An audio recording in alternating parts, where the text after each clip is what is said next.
I want to start by just reading this quote, sharing this quote, because I want to make sure I give credit to the person who first said it. And when I get preaching, sometimes I forget who said what and, even where to find things in the Bible. So, Maggie Kuhn, Kuhn, who was a woman who was in leadership in a group called the Grey Panthers. So it was sort of a riff on the Black Panthers, but it's all elderly people. So the gray refers to the color of their hair. And she said, "Speak truth to power, even when your voice shakes."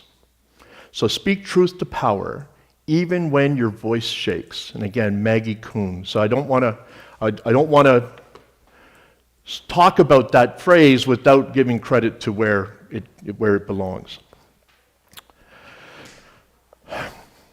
I am not going to talk specifically about the inauguration of the 47th President of the United States. But I am going to talk a little bit about pieces around that occasion. And I'm going to start by talking about Bishop Budd. I'm assuming that everybody now knows the name Bishop Budd. She is the Episcopal priest, bishop, who, at the National Cathedral, offered a very short, very brief plea to the 47th President of the United States on the day after his inauguration. And what she said was, "Mr. President, I ask you to keep all of those who are marginalized, disenfranchised, threatened, fearful today, to keep them in mind and in heart as you move into the next 4 years of your presidency." Now, when I heard her speak, remember that this was the passage that I was going to be preaching on today. And I will also tell you that the sermon title, I sent the sermon title well in advance of this week. John actually was shocked. He wondered where Reverend Bill actually was because I sent it so early. But so I had already been planning on calling today Inauguration Day, well before the events of the past week and a half. But when she spoke, Bishop Budd did nothing more and nothing less than hold the gospel of Jesus Christ before a nation that was desperate to hear it. That was desperate to hear it. And not only a nation, but a world. Not only a nation, but a world that needed to have these words spoken aloud again. As a reminder that we are called as people of God, to hold before us the least among us, to hold before us those most profoundly affected by the decisions we make. Now these words, the words of Bishop Budd, were spoken directly to the congregation that was gathered and to those who gathered online and through the news services. They were heard by the 47th President of the United States. But I am telling you that the words that she spoke are relevant not simply to that forum, but to this day right now. On Wednesday, this coming Wednesday, the writ is going to be dropped, and we are going to be going to the polls here in Ontario. Not too far in the future, The writ is going to be dropped, and we are going to be going to the polls as a nation. That's coming. The words that were spoken on that day in the National Cathedral were words that have to be spoken within our own context as much as they had to be spoken on that day. We need to hold our leaders, whether they be in the States, in Canada, elsewhere, we need to hold our leaders to account. And the account that we have to hold them to is the account that is given to us in the words that Charlie just read. The words that were spoken by Jesus on that day in the synagogue, they were his inauguration address. They were his clear statement. This is what my kingdom, this is what the kingdom of God looks like. Freedom to the prisoners. And that's not simply, that is not simply people who find themselves behind bars. We are prisoners to all kinds of oppressions. I have known my share of prisons. I have known my share of oppressions. I dare say that I have probably been the source of oppression for somebody, either through what I've done, what I haven't done. That's a different sermon. But the words that Jesus offered, they are good news to the poor starting on that day. Starting on that day. Because those who were in positions of power on that day, who heard him speak, had given up their responsibility. They had allowed those responsibilities to go by the wayside, and they had forgotten. They had forgotten to care for the widow and for the orphan. They had forgotten that every person in their midst was a person of value because they were a person created in the image of God. They'd forgotten.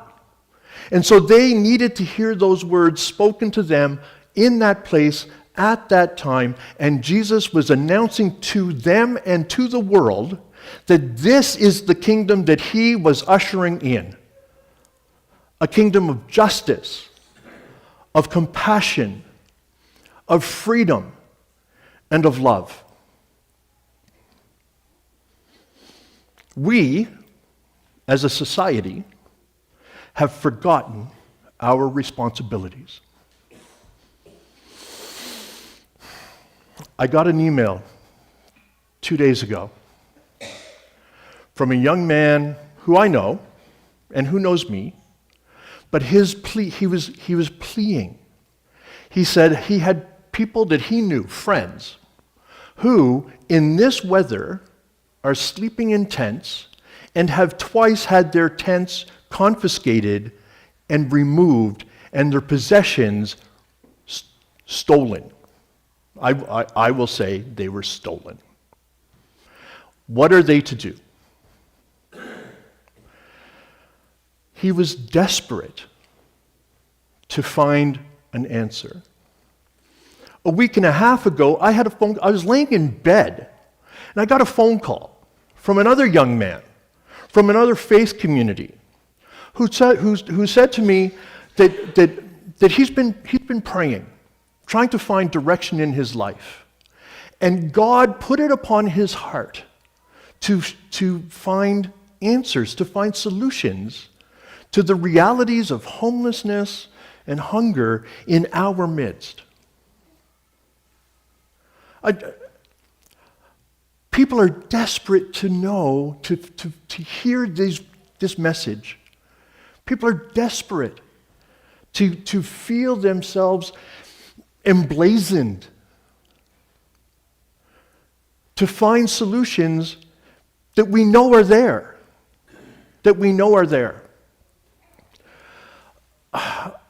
A couple of years ago, a couple of years ago now, I noticed, I was driving down Jarvis Street, going to the Embrace Center, past the old courthouse, and sleeping on the steps of the courthouse was a young woman. It was this time of year. And I thought, how ludicrous is that? That in a country and a community like ours, that anybody would have to be sleeping out of doors at great risk to their own health and safety.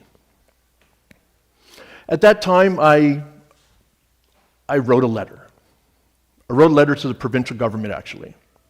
Addressed it to the Premier and to a bunch of other people, including our own MPP, Wayne Gates. And I said, listen, I just drove by the courthouse, and there are people sleeping outside of the courthouse. And I know that that courthouse has been vacant since before COVID. There has been no activity in that courthouse since before the beginning of COVID. And COVID now is starting to be a little bit of a memory to me. But I said, if you lease that building to me, I will create a space where people do not have to sleep outside of it but can sleep indoors. That there will be a space of warmth and safety for people who have no warmth nor safety in their lives right now. Now I got a letter back saying the courthouse is not a vacant building. That the courthouse is still a usable building. And so I wrote another letter saying, well, if the courthouse is such a usable building, you might want to get in touch with the Power Corporation. Because on the door of the courthouse there was a note from the Power Corporation from a year and a half earlier saying that they couldn't get in to read the meters. So I was shocked. We are now 2 years later, and that courthouse is still sitting there. There seems to me to be a little bit of a groundswell. I've had a number of people approach me and say, didn't you start doing something about that courthouse? And I said, I did. So I am giving you a little bit of notice that something is coming.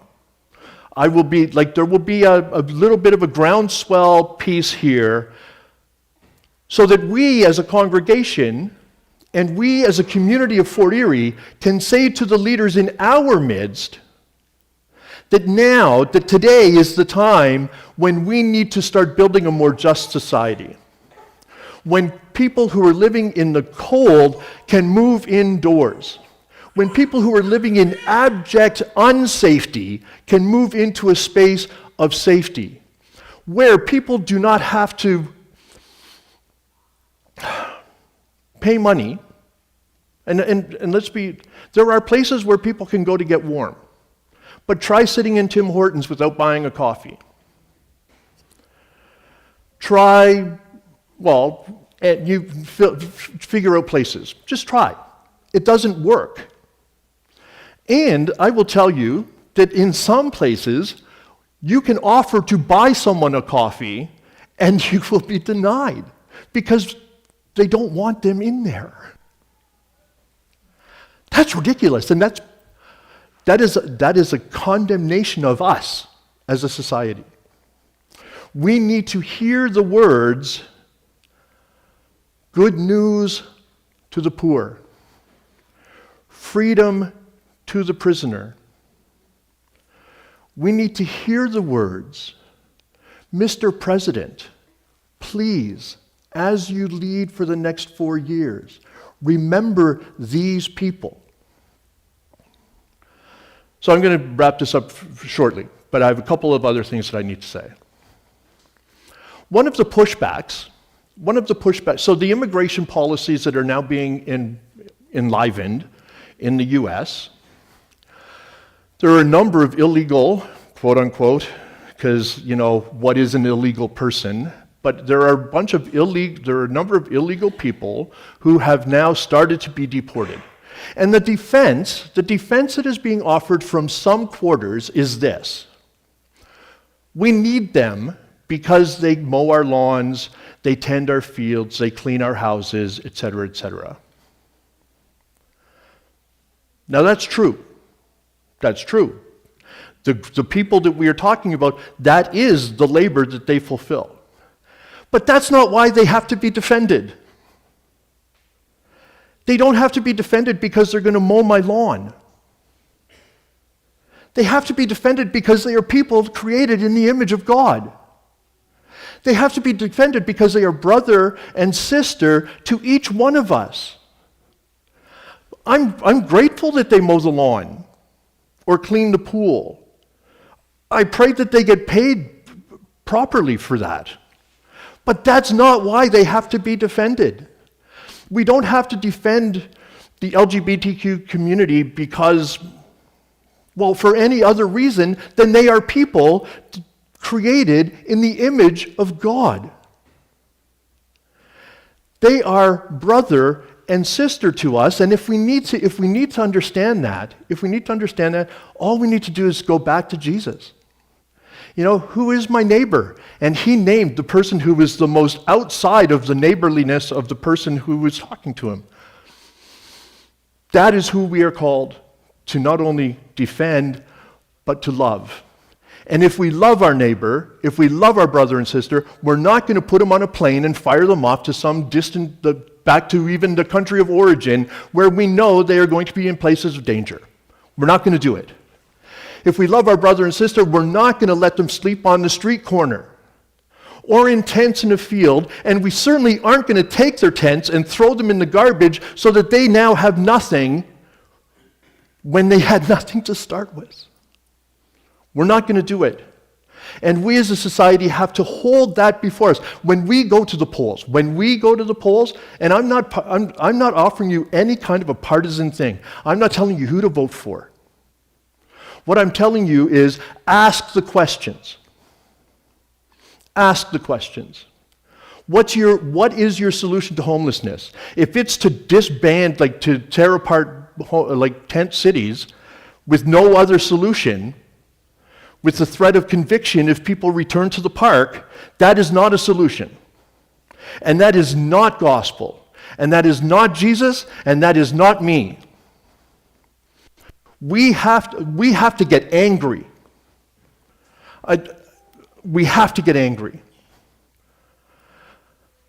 The bishop who spoke was told that her empathy was a sin. Empathy is a sin today. Okay. Other piece. One of the people who spoke at the inauguration actually quoted over and over again Martin Luther King Jr. in his dream. That is a perversion. So, here we are. Now, I said I'm not being partisan, and I'm not.